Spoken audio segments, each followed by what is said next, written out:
Les imagitateurs vous souhaitent la bienvenue au pays de Jenny.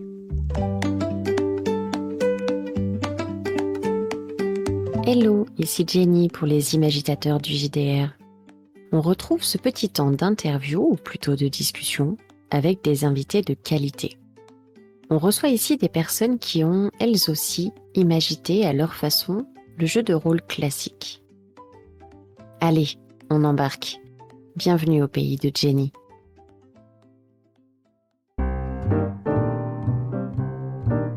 Et salut Mans. Salut Jenny, salut les imagitateurs et salut les gens normaux aussi. Et merci pour l'invitation, bien sûr. Mais avec plaisir, Mans. Alors moi, je te vois un petit peu comme un électron libre dans cet univers de JDR. Tu passes un peu de table en table, tu sembles proposer des parties à des personnes que tu connais et à d'autres que tu ne connais pas.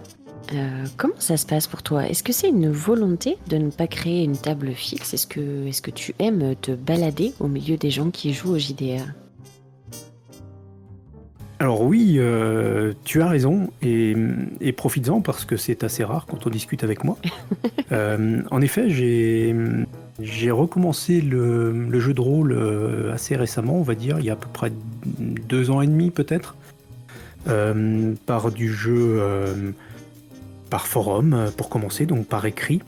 Et puis il y a à peu près 1 an, un peu moins d'1 an, une dizaine de mois, via Discord, parce que j'ai enfin obtenu une connexion internet digne de ce nom, Ouais. par satellite. Et j'ai enfin eu un ping décent qui permet de discuter en direct et donc de faire des parties de jeux de rôle en direct. Et j'ai donc cherché effectivement des partenaires. Je me suis fixé sur quelques serveurs qui hébergent quelques dizaines de personnes, pas grand monde, avec qui je joue assez régulièrement, on va dire.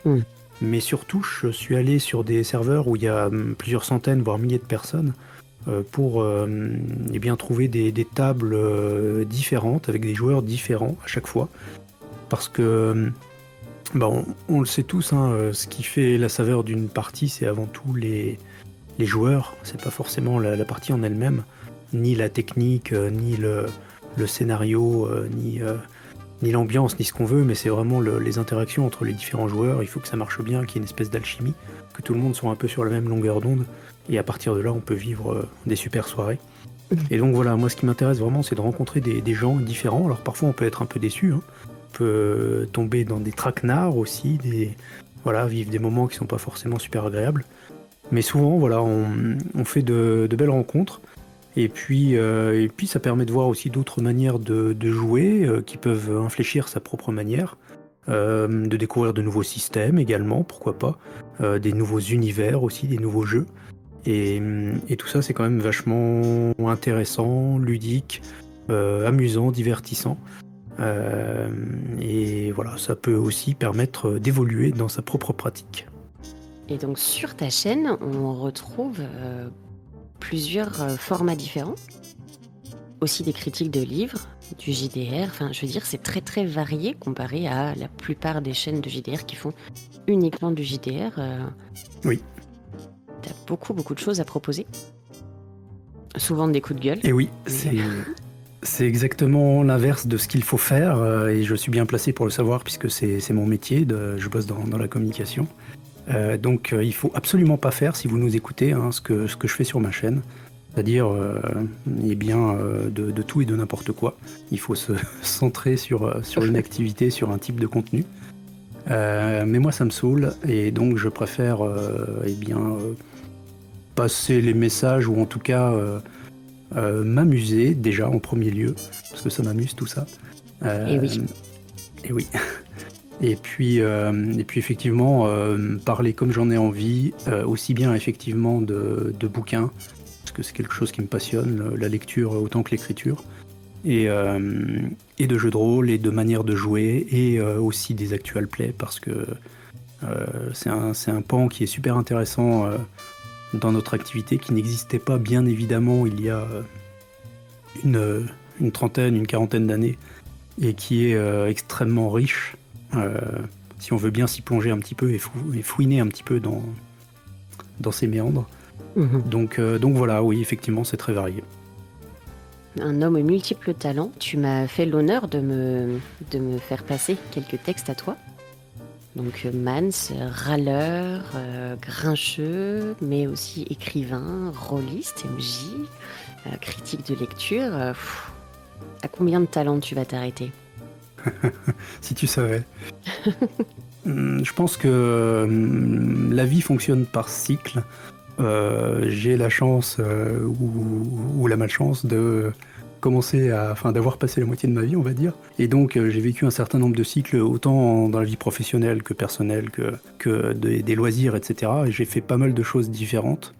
Et j'ai eu la chance aussi, parce que l'opportunité, tout le monde ne l'a pas, de faire pas mal de choses différentes. Et je pense que les expériences se nourrissent les unes les autres.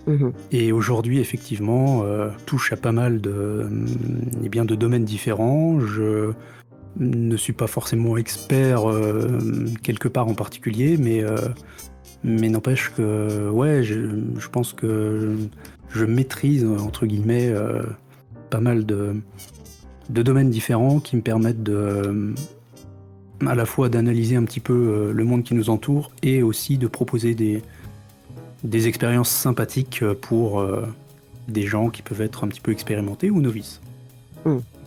Et ça, c'est bien, à tout public. Et ça se voit aussi dans... Enfin, je trouve que ça se ressent dans ton JDR aussi, où on a pu faire quelques parties ensemble. Tu as fait d'ailleurs... tu as joué aussi mon premier scénario en tant que MJ.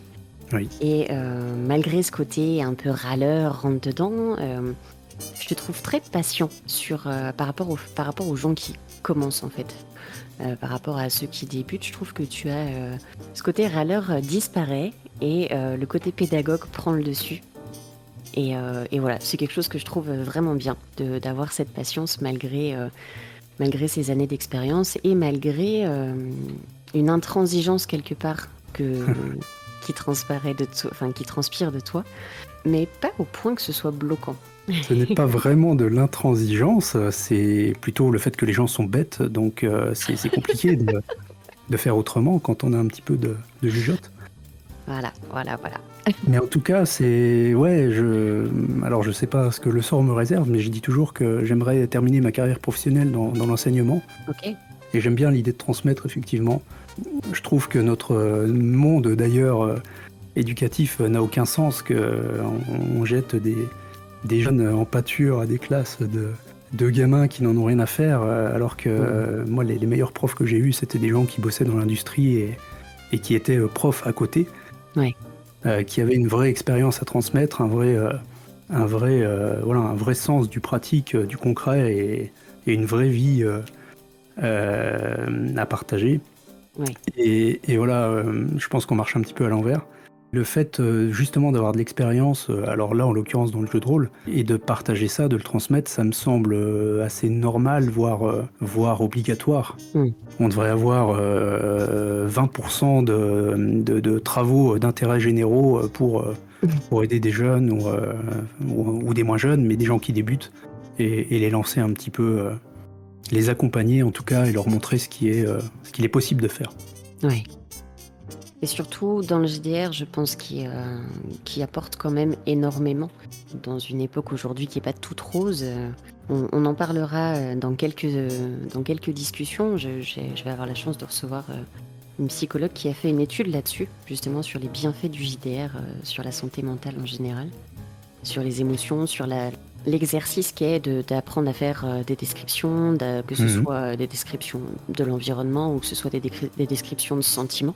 Dans un monde où on essaye un petit peu de mettre vite un mouchoir sur les émotions quand ça devient trop fort, ou alors où on les banalise totalement, je trouve que c'est vraiment quelque chose qui fait du bien et qui pourrait faire du bien à beaucoup de monde.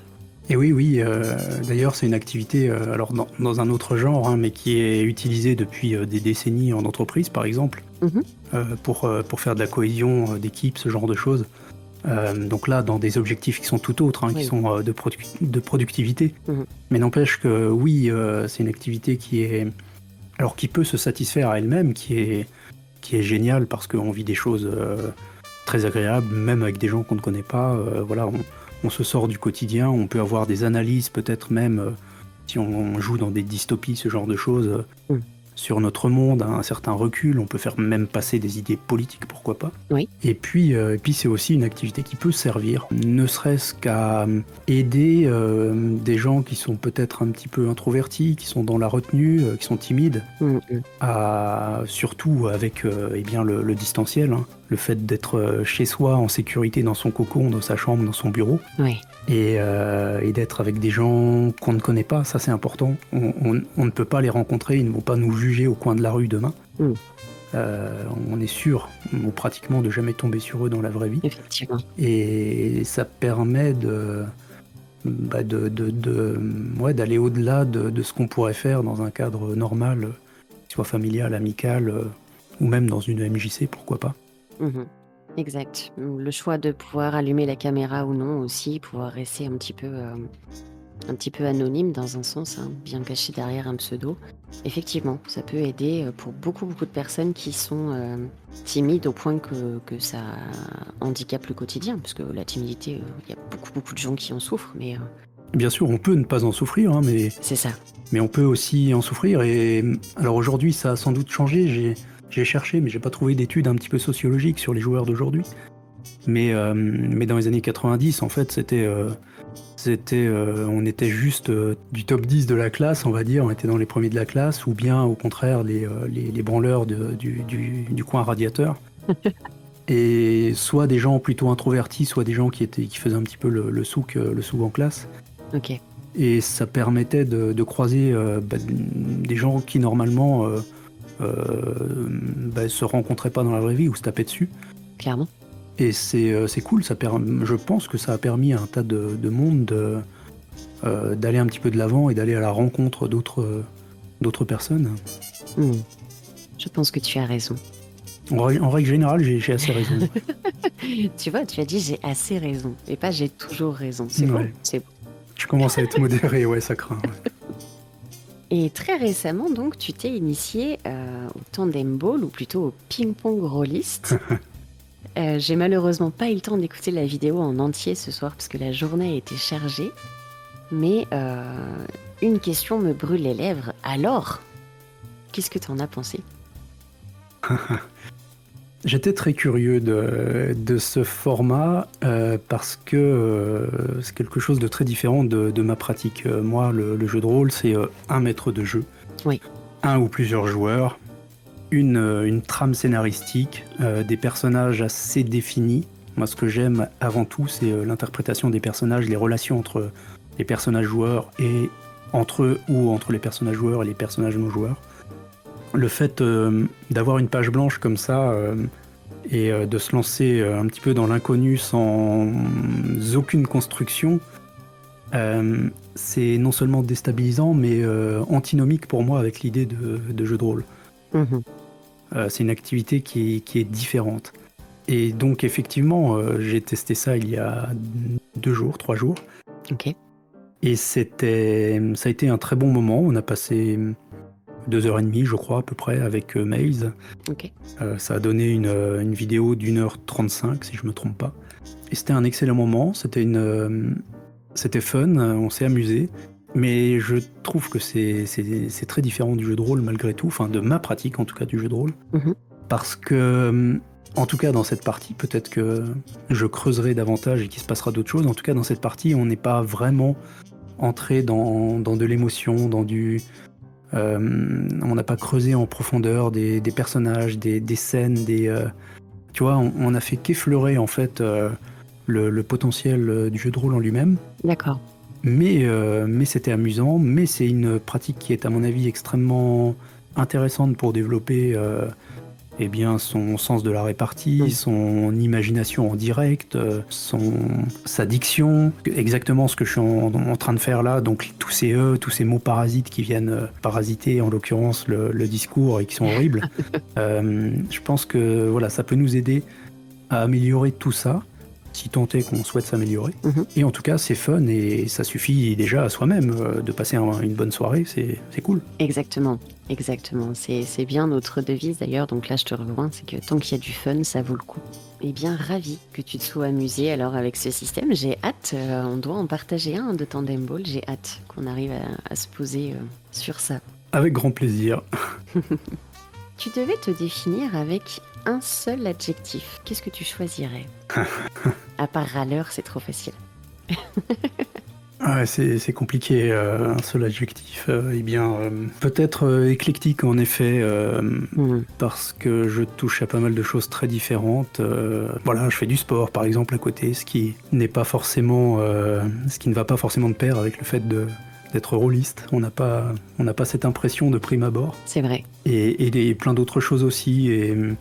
Et ouais, je touche à pas mal de choses différentes. Ok, je trouve que ça te va bien, effectivement.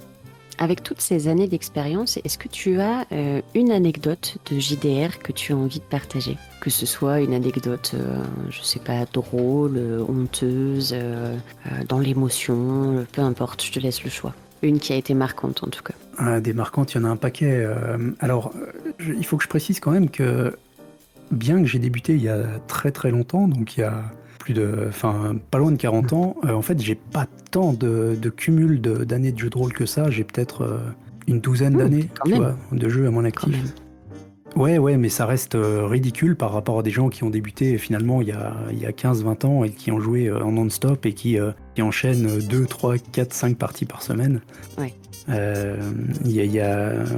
On côtoie aujourd'hui des jeunes, entre guillemets, des gens qui ont 35 ans et qui ont une expérience de malade. Et donc voilà, ce petit aparté, j'ai pas une si grande expérience que ça, et surtout j'ai gâché, entre guillemets, même si c'est pas le cas, mais mes premières années en jouant comme un bourrin, comme un imbécile, à essayer de maximiser les stats, un peu comme tout le monde les statistiques, pas les stats. Ouais. Un petit peu comme tout le monde le fait en débutant, ou en tout cas je pense qu'on a tous une phase un petit peu comme ça, où on essaye de gratter les règles, d'optimiser, de balancer des sauts de dés et d'essayer de faire les meilleurs résultats. Et en fait aujourd'hui, voilà, quand je fais un échec critique, ça m'intéresse autant que quand je fais une réussite normale, parce que je sais qu'il va se passer des choses plus intéressantes. Complètement. Et bref, une anecdote... Je peux peut-être parler de ça parce que en termes d'anecdotes, j'ai joué, je pense, sur à peu près tous les formats qui peuvent exister, sauf un. C'est-à-dire que donc j'ai joué sur table, que ce soit dans ma chambre, dans un garage, avec des potes. J'ai joué en grandeur nature, dans des MJC, en convention.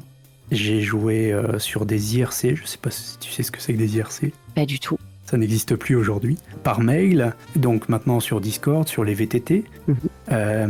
J'ai aussi joué sur des jeux dédiés, Neverwinter Night, je ne sais pas si ça te parle. J'avais créé un univers permanent qui était hébergé chez moi sur un PC qui était allumé 24 heures sur 24. Ok. Et les gens venaient jouer des scénars chez moi comme ça. Excellent.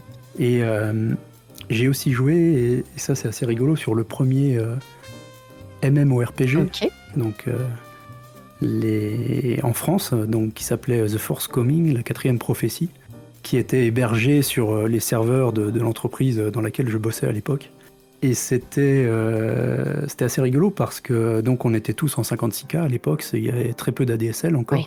Il y avait un petit peu de numérisme, donc des fibres, des liaisons un petit peu plus costaudes, mais qui seraient ridicules aujourd'hui. Et c'était des serveurs qui n'avaient absolument pas les capacités des serveurs d'aujourd'hui, donc on devait être peut-être 250 joueurs maxi, un truc comme ça, je crois, à l'époque. Ok. Et on avait sur notre serveur, enfin sur le serveur où j'avais l'habitude d'aller, on avait toute une partie des joueurs qui avaient vraiment une fibre roleplay qui était issue de rôlistes. Et donc on était dans un univers où les autres étaient en train de faire des quêtes, de se taper dessus, de grimper de niveau, d'essayer d'accumuler les plus grosses armes, armures, etc. Et nous, à côté, on était comme des imbéciles avec nos robes et nos petites armes en plastique, à parler de l'avenir du monde, de la prophétie qui s'annonçait, etc. Ok. Et évidemment, dès qu'il se passait un événement, il y avait un animateur sur le serveur. D'accord. Dès qu'il se passait un événement, en fait, c'était très compliqué puisqu'on se faisait déboîter Et oui. par tous les non-rôlistes qui étaient juste là pour accumuler des niveaux. Et voilà, c'était assez rigolo, mais c'était intéressant. C'était une interface qui était absolument pas faite pour ça, Oui. mais on l'avait détournée. Et de la même manière qu'il existe des gens qui jouent par courrier, Oui. donc le courrier papier. Hein. Oui. Et ça paraît complètement dingue, mais le jeu de rôle a cette faculté de s'adapter en fait à n'importe quel support. Est-ce que ça se fait encore aujourd'hui, des jeux de rôle par courrier? Oui. Ah oui? Oui, il y a encore des gens qui font ça, oui. Et c'est magnifique, c'est Ouais. du slow down, comme on dit. Mhm. Ça doit être quelque chose. Au milieu de ce monde qui va tellement vite, de ralentir un peu et de jouer comme ça doit être assez magique, je pense.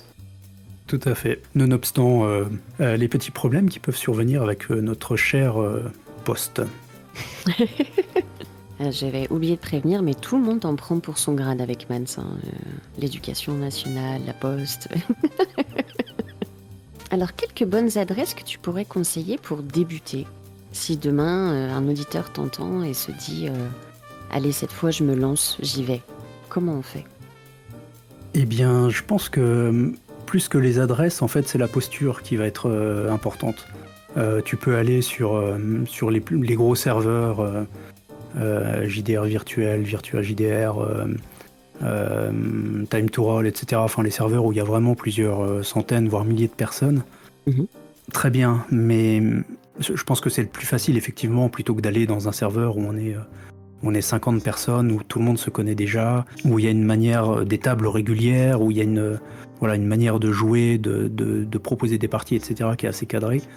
Ça peut être assez difficile, si on débute, je pense, d'arriver dans ce type de contexte. Oui, totalement. Donc je pense qu'effectivement, mieux vaut se diriger vers les gros serveurs qui sont sans doute plus simples d'accès, où il y a des procédures, sur certains, il y a des procédures qui permettent d'accueillir des nouveaux, Mhm. comme des soirées par exemple, ce genre de choses. Donc ça c'est vraiment super. Mais je pense que le plus important c'est l'attitude avec laquelle tu viens. Ok. Et c'est ce que j'ai reproché d'ailleurs dans une vidéo il n'y a pas très longtemps, où je comparais les nouveaux joueurs de jeux de rôle à des consommateurs qui se trimballaient dans le carouf du coin. Effectivement.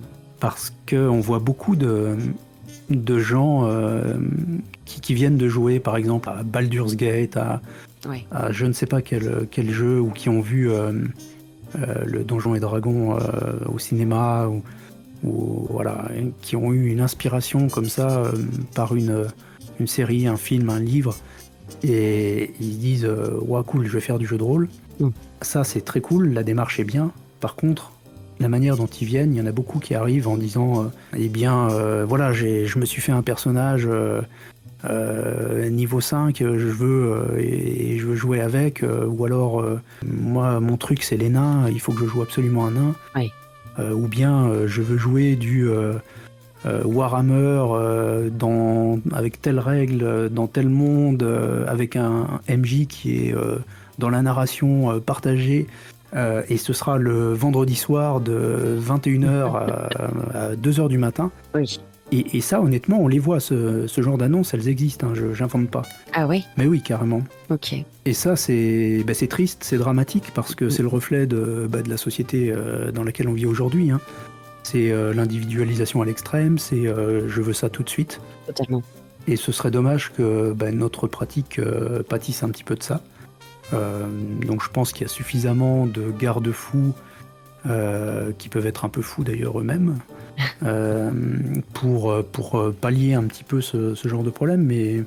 Mais voilà, je pense que ces gens, il faut les recadrer un petit peu, leur dire écoute, c'est peut-être pas comme ça que tu vas t'épanouir et trouver les meilleures parties. Parce qu'ils vont en trouver des parties, mais ça sera sans doute pas l'expérience de leur vie. Et sans doute qu'ils vont peut-être pourrir aussi l'expérience d'autres joueurs. Moi, ça m'est arrivé, hein, en tant que maître de jeu, d'avoir des joueurs absolument désagréables. Ah oui. Et ça, c'est dommage, c'est triste, ça gâche un petit peu. Alors, si ça n'arrive que de temps en temps, si c'est rare, bon, ça passe. Mais ça serait dommage de transformer l'envie de partager, de transmettre, et bien finalement en un repli sur soi, parce que on n'a pas envie de prendre un risque. Oui. Et on préfère jouer la sécurité avec des gens qu'on connaît. Oui, oui, oui. Je rebondis sur tes mots, mais c'est exactement ça. Dans tout ce que tu me décris, moi j'arrête pas de me dire, mais la notion de partage, elle est où, tu vois, quand tu exiges un MJ de telle heure à telle heure qui va... Enfin, ça fait très MJ, amuse-moi, vendredi soir de 21h à 2h du matin, quoi. Ouais, c'est exactement ça. Ce sont des gens qui sont habitués à consommer du loisir de manière immédiate, alors que ce soit de la série. Puisque aujourd'hui, encore une fois, je vais faire un petit peu vieux con, mais il y a 30 ans, ta série, il fallait attendre le vendredi soir ou le samedi soir pour la voir. Mhm. Et puis, peut-être qu'il n'allait pas aller jusqu'au bout de la saison actuelle et qu'il allait falloir attendre l'année d'après pour voir la suite. Exact. Aujourd'hui, ta série, tu peux la voir tout de suite en une soirée, en une nuit. Ouais. Et les jeux, c'est pareil. Les jeux de rôle, oui, ils s'adaptent. C'est le cas de Baldur's Gate. Ils sont tellement adaptés à l'expérience que va apporter le joueur que tu as presque l'impression de jouer avec quelqu'un, quoi, de vrai. Et je pense qu'il y a pas mal de joueurs novices qui ont envie d'expérimenter la même chose, mais avec des vrais gens. Et ils transportent cette expérience du jeu avec une machine, en fait, au jeu avec des humains. Transforme un petit peu le MJ en une IA, tout simplement. Ouais, en machine à divertissement. Et ça gâche tout. Clairement. Et non, effectivement, ce n'est pas ça. Et lâchez Baldur's Gate et venez faire des vraies parties. Vous allez voir, c'est pas pareil. Mais après, c'est sans doute très bien, Baldur's Gate aussi. Hein, Certainement. Moi, j'ai joué, j'ai des souvenirs de jeux de rôle sur Mega Drive, sur PC, qui sont exceptionnels. Alors sur PC, c'était modulo le fait qu'il fallait arriver à faire démarrer ta machine et faire démarrer le jeu en libérant un maximum de mémoire. Ça, c'était un petit peu compliqué. Mais n'empêche que voilà, c'est des souvenirs géniaux. Et je pense qu'ils sont géniaux aussi parce qu'ils étaient difficiles d'accès. Il fallait poncer ton jeu, il fallait y passer vraiment du temps, il fallait comprendre des choses, des mécanismes. Je pense que les jeux d'aujourd'hui, alors je joue très peu, hein, mais de temps en temps, je me fais un jeu qui m'attire comme ça, et j'ai l'impression qu'ils sont quand même beaucoup plus simples d'accès. Oui. Beaucoup moins rébarbatifs pour le coup, beaucoup plus dans la récompense. Ce sont les tactiques de marketing, de la récompense pour t'accrocher très rapidement. Ben oui, tu as une expérience qui est plus simple et plus brillante, on va dire, mais peut-être moins marquante au final. Oui, surtout que la plupart des jeux fonctionnant sur ce système-là, oui, forcément, ça devient presque une habitude. Parce que, je critique pas du tout les jeux vidéo, hein, je suis consommatrice aussi de jeux vidéo. Très peu, mais quand même un petit peu. Mais oui, en tout cas, à ne pas mettre effectivement sur la même ligne que du jeu de rôle, où on est bien dans une notion de partage, dans une notion de se raconter une histoire. Et oui, non, effectivement, ce n'est pas la même chose. Le truc, c'est qu'on peut pratiquer du jeu de rôle comme on pratiquerait un jeu vidéo. On peut exactement faire ça. Un maître de jeu qui va te décrire en 3 secondes une pièce et qui va te dire il y a 3 gobelins et un chef gobelin, les joueurs vont se placer éventuellement avec un VTT, ils vont déplacer leur token sur une map, une battle map, ou en live dans une salle, ils vont déplacer des figurines sur... Aujourd'hui, il y a plein, je sais pas estimer, mais il y a pas mal de maîtres de jeu qui ont des tables, tu sais, avec des écrans en dessous. Oui, tout à fait. Et pour moi, tout ça, c'est pas du jeu de rôle, c'est du wargame.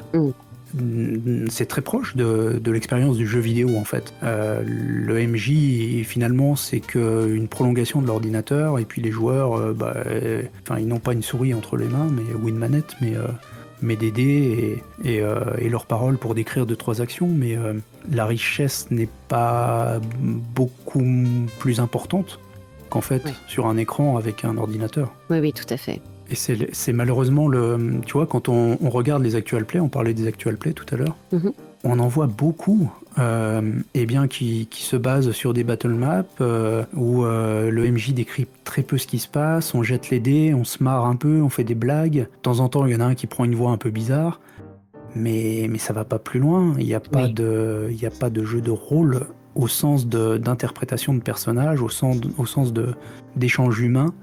On est juste dans sur de la mécanique. Une pratique, encore une fois, que moi j'ai eu aussi, hein, je critique pas ça, mais je pense que c'est une porte d'accès à autre chose et il faut avoir la curiosité d'aller plus loin. Oui, effectivement. Bon, et là je me suis fâché avec les 3 quarts de la communauté rôliste, je pense, qui postent des actual play.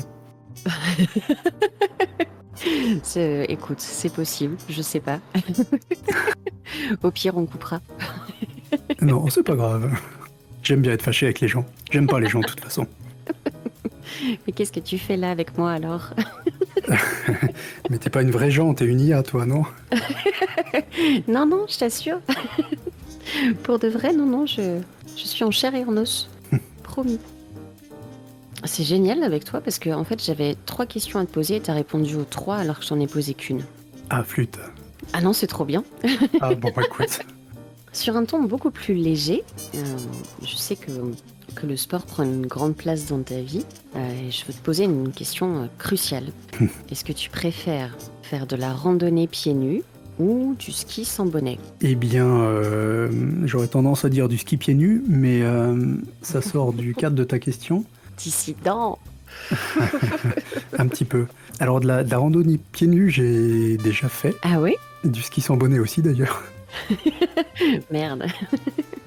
Mais moi, le plus agréable, en fait, si tu es habitué à marcher pieds nus, c'est une sensation merveilleuse, en fait, hein, d'épouser le sol, quel qu'il soit. Alors, en ville, c'est moins agréable, mais dans la nature, c'est génial. Et donc, ouais, j'aurais tendance plutôt à dire la randonnée pieds nus. C'est une expérience qu'il faut tenter une fois dans sa vie, progressivement, parce que ça fait mal si on n'est pas préparé.